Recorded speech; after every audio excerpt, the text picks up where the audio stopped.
Hello and welcome to EduNova's practical session on PN junction diode. In this session, we will draw the characteristic curve of a PN junction diode and determine its resistance in forward and reverse bias. Let's learn in detail about the PN junction diode and how to perform this experiment. Aim: to draw IV characteristics of the junction diode. The apparatus used in this experiment are a PN junction characteristic apparatus and connecting wires.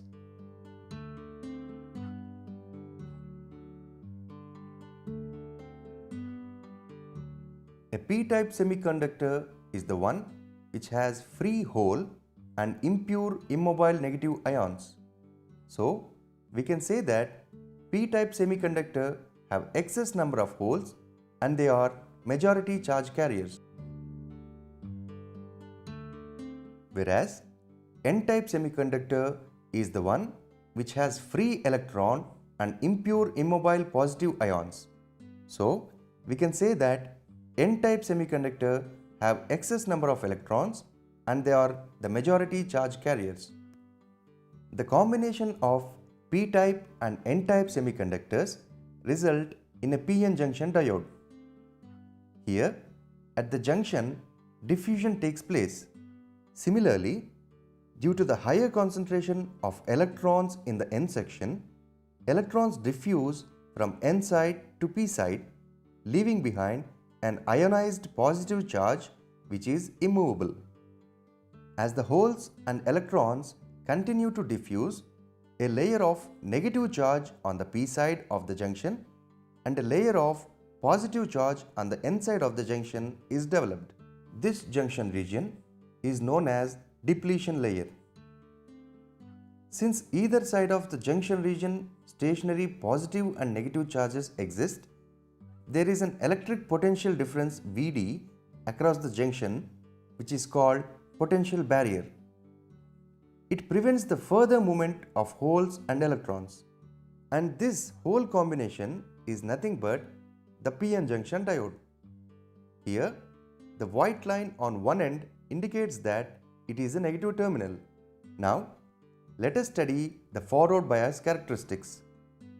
When P section is connected to the positive terminal and N section is connected to the negative terminal of the battery, the PN junction is said to be in the forward bias.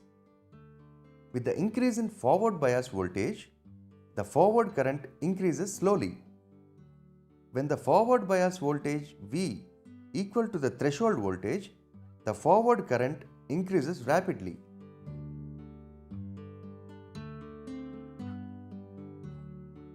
Now, let us move on to the reverse bias characteristics. When the P section is connected to the negative terminal and the N section is connected to the positive terminal of the battery, the PN junction is said to be in the reverse bias. With the increase in the reverse bias voltage, a very small reverse current flows which remains almost constant.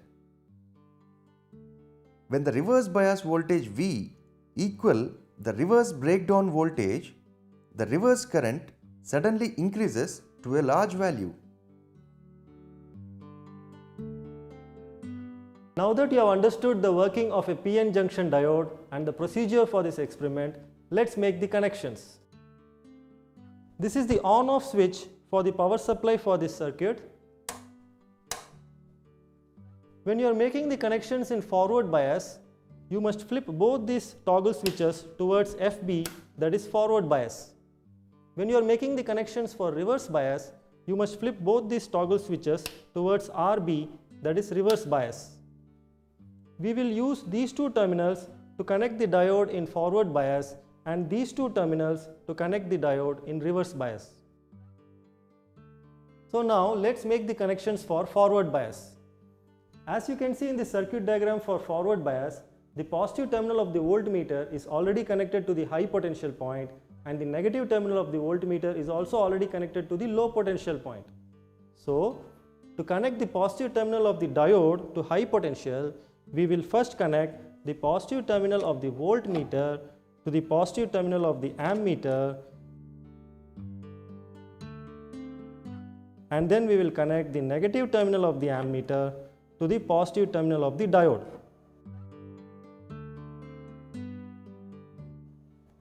Next, to connect the negative terminal of the diode to low potential, we will connect the negative terminal of the voltmeter to the negative terminal of the diode.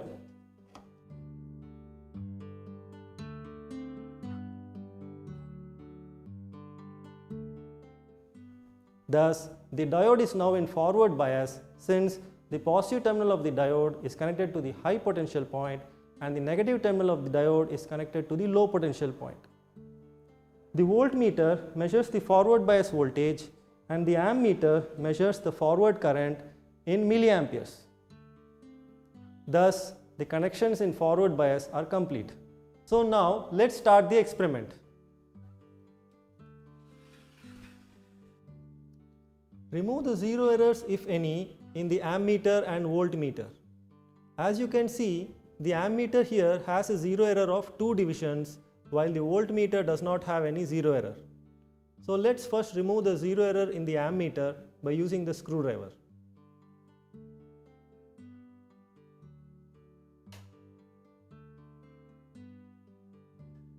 So now the zero error has been removed from the ammeter. Next, we will note down the range and least count of the ammeter and voltmeter. In forward bias, the range of the ammeter is 15 milliamperes and its least count is 0.3 milliamperes because 10 divisions make up 3 milliamperes. In forward bias, the range of the voltmeter is 1 volts and its least count is 0.02 volts since 10 divisions make up 0.2 volts. So let's switch on the power supply. Ensure that both the toggle switches are in forward bias mode. And now let's increase the forward voltage by turning the forward bias knob slowly. We find that while the forward voltage has increased up to 0.3 volts, the forward current is still remaining 0. So let's increase the forward voltage a little more. We find that when the forward voltage reaches around 0.4 volts, the forward current starts to rise. So thereafter, as I increase the forward voltage, the forward current also increases steadily. So let's check till what value of forward voltage the forward current reaches its maximum value in the scale.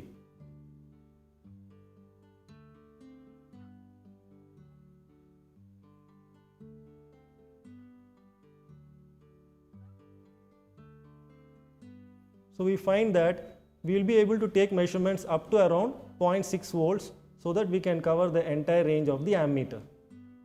So let's take our first reading.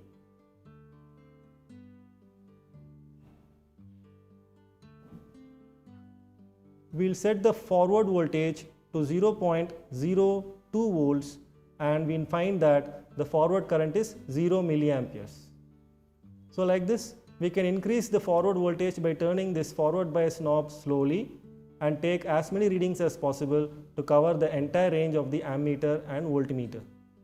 Remember to note down all the readings in the observation table.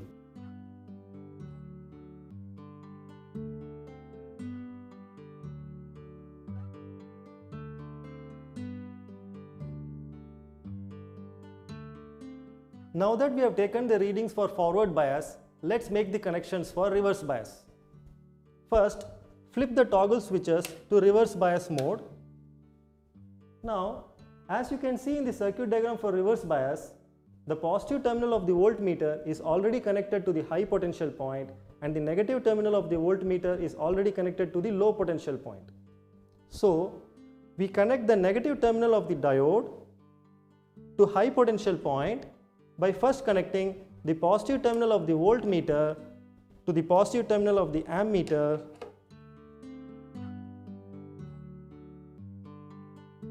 and then connecting the negative terminal of the ammeter to the negative terminal of the diode.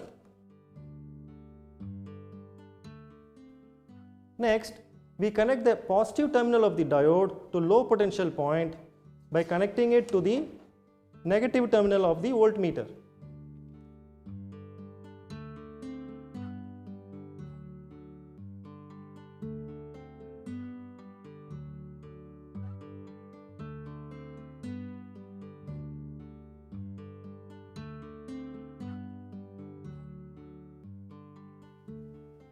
Thus, the diode is now in reverse bias since its negative terminal is connected to high potential point and its positive terminal is connected to the low potential point. This voltmeter measures the reverse bias voltage and this ammeter measures the reverse current in microamperes. This completes the connections for reverse bias. So now let's perform the experiment for reverse bias. Since there is no zero error in the ammeter and voltmeter, let's note down their range and least count. The range of the ammeter is 0 to 100 microamperes and its least count is 2 microamperes since 10 divisions make up 20 microamperes. The range of the voltmeter is 0 to 100 volts and its least count is 2 volts since 10 divisions make up 20 volts. Let's switch on the power supply and increase the reverse bias voltage by slowly turning this reverse bias knob. Now as the reverse bias voltage is increasing, observe that the reverse current is also increasing steadily.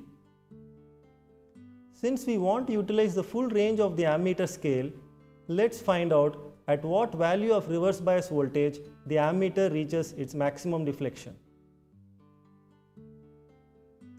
So we find that at around 50 volts in the reverse bias, the ammeter reaches its maximum deflection.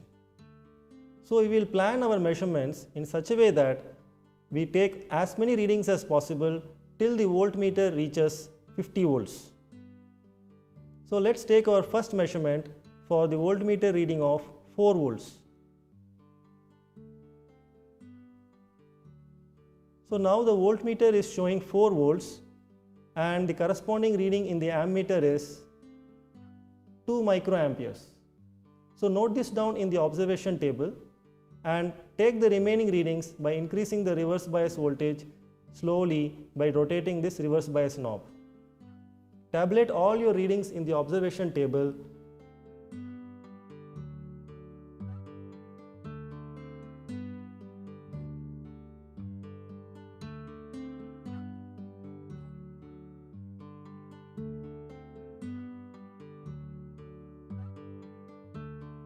PN junction diode, forward bias. Range of the voltmeter is equal to 0 to 1 volts. Least count of the voltmeter is equal to 0.02 volts. Zero error of the voltmeter is equal to nil.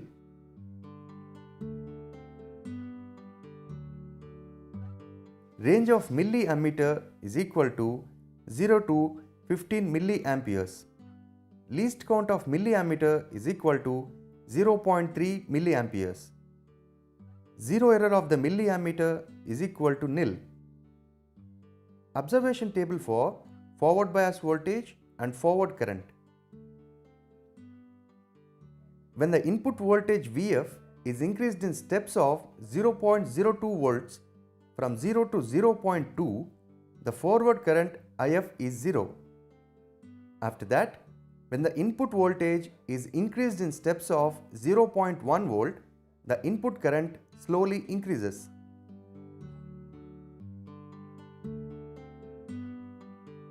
Using the values of forward voltage and forward current, we plot a graph by taking forward voltage on x-axis and forward current on y-axis.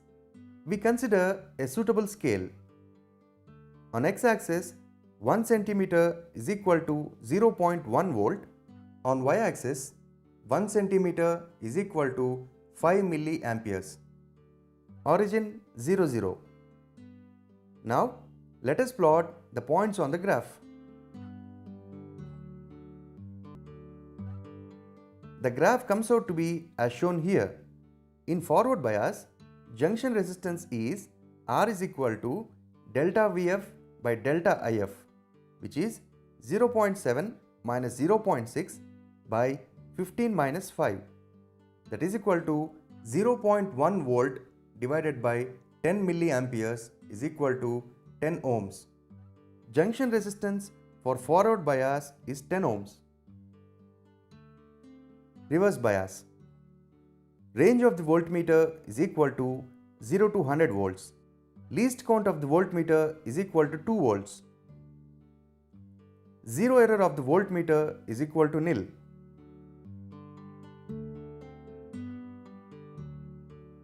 Range of the microammeter is equal to 0 to 100 microamperes.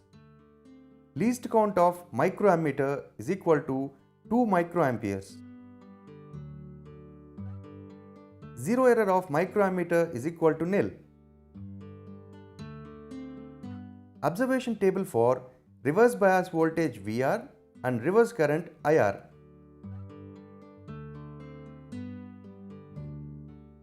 When the reverse bias voltage is 4 volts, the reverse bias current is 2 microamperes. Similarly, the reverse bias voltage is increased and the corresponding reverse current readings are as follows. Using the values of reverse voltage and reverse current, we plot a graph by taking reverse bias voltage along negative x-axis and reverse bias current along negative y-axis. We consider a suitable scale. On x-axis, 1 cm is equal to 10 volts. On y-axis, 1 cm is equal to 20 microamperes. Origin 0, 0. Now, let us plot the points on the graph. The graph comes out to be as shown here. Let us consider 2 points A 3018 and B 4032 in the graph.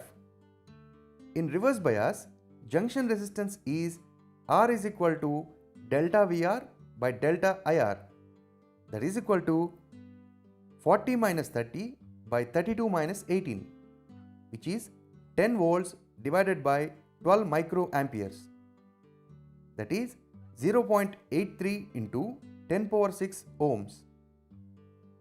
Therefore, junction resistance for reverse bias is equal to 0.83 into 10 power 6 ohms.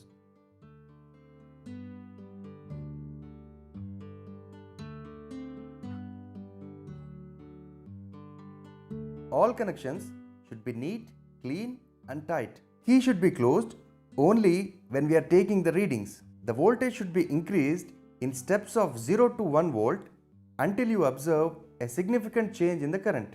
Forward bias voltage beyond breakdown should not be applied. I am sure that after watching this video, you have now understood how to draw the characteristic curves of a PN junction diode and determine its resistance in forward and reverse bias. Thank you for watching this video.